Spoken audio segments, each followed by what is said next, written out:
नमस्ते, राधे राधे। आज हम आपको हमारे इस अध्यात्म नामक चैनल के अंतर्गत एक नया वीडियो लेकर आए हैं। इसका प्रतिपाद्य विषय है कि हम कैसे अपनी आने वाली विपत्ति को टाल सकते हैं, और विपत्ति तो क्या, हम मृत्यु तक को टाल सकते हैं। हमारे पुराणों में ऐसी अनेक कथाएं आई हैं कि जिनमें लोगों ने मृत्यु को टाला है। बहुत सारी कथाएं भरी पड़ी हैं।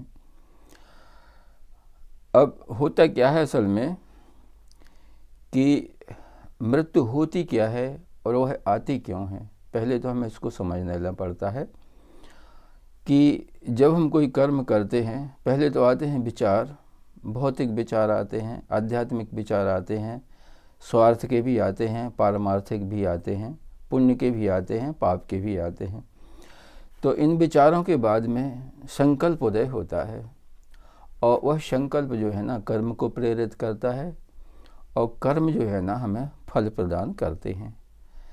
तो कर्मों और कर्म के फलों के बारे में तो सभी जानते हैं, पर कर्म का एक और परिणाम होता है, वो है उसका संस्कार।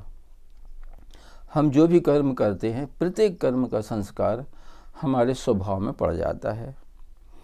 कोई भी एक प्रकार का कर्म जब हम करते रहते हैं, तो वह कर्म जो है ना हमारे स्वभाव में इस प्रकार एकत्रित होता जाता है, और वो संस्कार इकट्ठा होकर हमारे स्वभाव को बदलते रहते हैं। जैसे मान लो कोई एक व्यक्ति है जो कि सुबह 4 बजे जागता है। पहले उसको आदत नहीं है, लेकिन इसके लिए मान लीजिए किसी ने उसको सलाह दी कि आप ब्रह्म मुहूर्त में सुबह 4 बजे जागिए।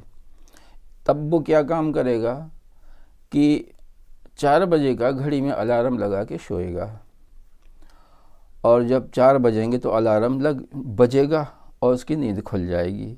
इस तरह वह करते करते कुछ दिनों के बाद में जब 4 बजे सुबह जागने के संस्कार जब उसके स्वभाव में एकत्रित होते होते स्वभाव बनने लगेगा, तब एक स्थिति ऐसी आएगी कि फिर उसको अलार्म की ज़रूरत नहीं पड़ेगी, और ठीक 4 बजे उसकी नींद खुल जाएगी। और जब 4 बजे उसकी नींद खुलेगी तभी अलार्म बजेगा, या फिर जब वो घड़ी नहीं रखेगा तो जब वो 4 बजे उठेगा तो देखेगा अपनी घड़ी में कि 4 बजे हैं। तो इस प्रकार से हमारे संस्कार काम करते हैं, और ये संस्कार जो है ना हर प्रकार के कर्मों के संस्कार पड़ते हैं। अच्छे कर्मों के संस्कार पड़ते हैं तो अच्छा स्वभाव बनाते हैं, और बुरे कर्मों के संस्कार पड़ते हैं तो वो बुरा स्वभाव बनाते हैं। अब बुरे स्वभाव का क्या होता है कि जब व्यक्ति का अशुभ स्वभाव हो जाता है, बुरा स्वभाव हो जाता है, तो प्रकृति और स्वयं उसकी ही आत्मा उसकी शत्रु बन जाती है, क्योंकि प्रकृति उसको स्वीकार नहीं करती। वह अस्वीकार्य तत्व हैं ये। और शुभ कर्मों के शुभ संस्कार इनकी प्रकृति रक्षा करती है, हमारी आत्मा भी उनकी रक्षा करती है, भगवान भी उसकी रक्षा करते हैं। और व्यक्ति जब पारमार्थिक कर्म करने लगता है तब तो कहना ही क्या है, तब तो भगवान उसकी रक्षा के लिए उसके साथ हमेशा रहते हैं। हम आपको बताते हैं कि जब हमारे शरीर में कोई बीमारी उत्पन्न हो जाती है, तो ये बीमारी का मूल कारण क्या है। हमारे योग वासिष्ठ में कहा गया है कि आधि से व्याधि की उत्पत्ति होती है। ये जो आधि है ना, आधि, इसको कहते हैं मनोविकार, और व्याधि जो है ना ये है शारीरिक रोग। तो इस आधि से व्याधि उत्पन्न होती है। तो पहले जो है ना कोई भी रोग होता है शरीर में, तो उसके पहले हमारे मन में उसका कारण उत्पन्न हो जाता है। और हम क्या करते हैं कि जब हम बीमार हो जाते हैं तो हम इसका भौतिक उपचार तो करते हैं, व्याधि का, शारीरिक रोगों का हम भौतिक उपचार तो करते हैं, किंतु हम मनोविकारों को मिटाने का आध्यात्मिक उपचार नहीं करते। यदि हम भौतिक उपचार के साथ साथ ये मनोविकारों को मिटाने का आध्यात्मिक उपचार भी करें तो हम अति शीघ्र स्वस्थ हो सकते हैं, हमारा रोग ठीक हो सकता है, हमारी विपत्ति टल सकती है। मुझे एक कहानी स्मरण आ रही है, ये सच्ची घटना है। अभी कुछ दिन पहले, करीब ज़्यादा से ज़्यादा होंगे 25-50 वर्ष हुए होंगे, एक मद्रास यूनिवर्सिटी में एक महिला प्रोफेसर थीं। अच्छी तनख्वाह थी, उनके पति भी बहुत अच्छा कमाते थे, धन धान से संपन्न थी और वो स्वयं यूनिवर्सिटी में प्रोफेसर थे। पता नहीं क्यों उनको शरीर में एक असाध्य रोग हो गया, कैंसर हो गया या कुछ और इसी टाइप का कोई रोग, ऐसा असाध्य रोग हो गया कि डॉक्टरों ने मना कर दिया कि अब ये ठीक नहीं हो सकते और इनको घरे ले जाओ और इनकी सेवा करो। सब लोग हताश हो गए, घर पर ले आए। अब हुआ क्या कि घर वालों ने सोचा कि चलो हमारे गुरुजी हैं, उनको और बुला लें। तो उन्होंने अपने गुरुजी को बुलवाया। तो गुरुजी ने उनको देखा और गुरुजी ने उनसे कहा कि बेटा अब तो एक ही उपाय है। वे बोली क्या है? अब तो एक ही उपाय है कि तुम एक परमार्थ का संकल्प ले लो, परमार्थ कर्म का संकल्प ले लो और केवल वही कर्म करो और बाकी के सब लौकिक कर्मों को छोड़ दो। तो उन्होंने कहा क्या करें हम, बताइए गुरुजी।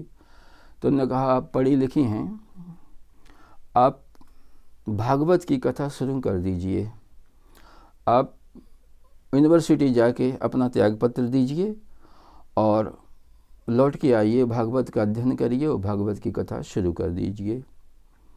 उन्होंने ऐसा ही किया। दूसरे दिन वो यूनिवर्सिटी गई और उन्होंने त्यागपत्र दे दिया और भागवत तो चूँकि घर पर रहती ही थी तो भागवत का उन्होंने और गहराई से अध्ययन किया और भागवत की कथा करना उनने शुरू कर दिया। और हुआ क्या कि जैसे ही उनने ये संकल्प लिया कि हमें सब कुछ छोड़ के, लौकिक कर्मों को छोड़ के हमें केवल भागवत की कथा करनी है, तभी से उनकी हालत में सुधार होने लगा और एक स्थिति ऐसी आई कि वे बिल्कुल रोग मुक्त हो गईं और आज भी वो कथा करती हैं। इतनी अच्छी कथा करती हैं वो कि कुंभ के मेले में जब भी वो आती हैं कथा करने के लिए तो मुरारी बापू जैसे महात्मा उनकी कथा सुनने को जाते हैं। आज वे बिल्कुल स्वस्थ हैं, अच्छी मोटी तगड़ी हैं और भागवत की कथा करती हैं। तो हमारे कहने का मतलब ये है कि यदि हम यज्ञीय संकल्प कर लें, यज्ञीय संकल्प करें और संकल्प के साथ यज्ञीय कर्म करना शुरू कर दें तो ये कर्म हमारे स्वभाव में यज्ञीय संस्कार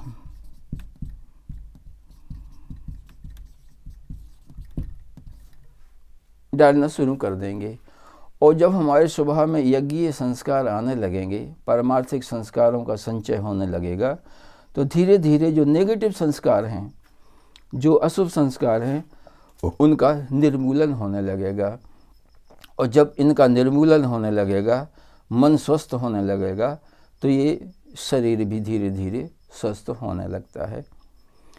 हम जो है ना, जब बीमार होते हैं तो भौतिक दवाइयाँ करते हैं, कई प्रकार की दवाइयाँ आती हैं, भौतिक दवाइयाँ करते हैं, किंतु हम आध्यात्मिक स्तर पर मानसिक शुद्धि के लिए कुछ भी नहीं करते। यदि हम मन को निर्मल बनाने के लिए करें। अब मन निर्मल कैसे बनता है? मन निर्मल बनाने के बहुत उपाय हैं। भगवत गीता में इतने प्रकार के यज्ञों का वर्णन है, इसको आपको अच्छी तरह से पढ़ना चाहिए और देखना चाहिए। जैसे कि जप करना है और पाठ करना है, गीता का पाठ, रामचरितमानस का पाठ, यज्ञ करना है, दान करना है, ऐसे बहुत से सैकड़ों प्रकार के यज्ञ होते हैं। इनके द्वारा मन निर्मल होता है, और जब मन निर्मल हो जाता है तो शरीर भी निरोग, सुंदर और स्वस्थ हो जाता है। अब आइए हम स्वस्थ क्या होता है? ये जो स्वस्थ है, स्वस्थ शब्द जो है ना, इसका अर्थ ही होता है जो 100 में स्थित है, जो अपने 100 में स्थित है वही स्वस्थ है। अब ये 100 क्या है? आपका जो परम स्वभाव है, आपका जो निर्मल स्वभाव है, यही आपका 100 है। तो जब हम स्वस्थ होते हैं तो ये 100 में स्थित होने को स्वस्थ कहते हैं। हमें अपने जो भारतीय संस्कृति के जो शब्द जो है ना, जो शब्द संपदा है, इन शब्दों का हमें सही अर्थ नहीं आता, हमें इनको सही अर्थों में लेना चाहिए। इसलिए मेरा ये जो प्रतिपाद्य विषय है आज का, कि कर्म फल से जो संस्कार बनते हैं, और इस संस्कारों से हमारा स्वभाव परिवर्तन होता है। और जब हम पारमार्थिक संकल्प कर लेते हैं तो पारमार्थिक संकल्प के साथ ही जब हम यज्ञीय कर्म करना शुरू कर देते हैं तो हम यज्ञीय संस्कार पढ़ना शुरू हो जाते हैं, और उसके साथ हमारा मन भी निर्मल हो जाता है और हमारा शरीर भी निर्मल हो जाता है। एक वशिष्ठ में स्पष्ट लिखा है कि आधि से व्याधि की उत्पत्ति होती है, और आधि के समाप्त हो जाने से व्याधि भी समाप्त हो जाती है। मतलब मनोविकारों से शारीरिक रोग उत्पन्न होते हैं, और मनोविकार यदि हमारे समाप्त हो जाएं तो शारीरिक रोग भी समाप्त हो जाते हैं। हमें इस पे विशेष ध्यान देना चाहिए। हमारे आज के वीडियो का प्रतिपाद्य विषय यही है। यदि वीडियो आपको पसंद आया हो तो कृपया इसे लाइक कर दें, अपने मित्रों में शेयर करें, और हमारे इस चैनल को सब्सक्राइब अवश्य करें। राधे राधे, जय श्री कृष्णा।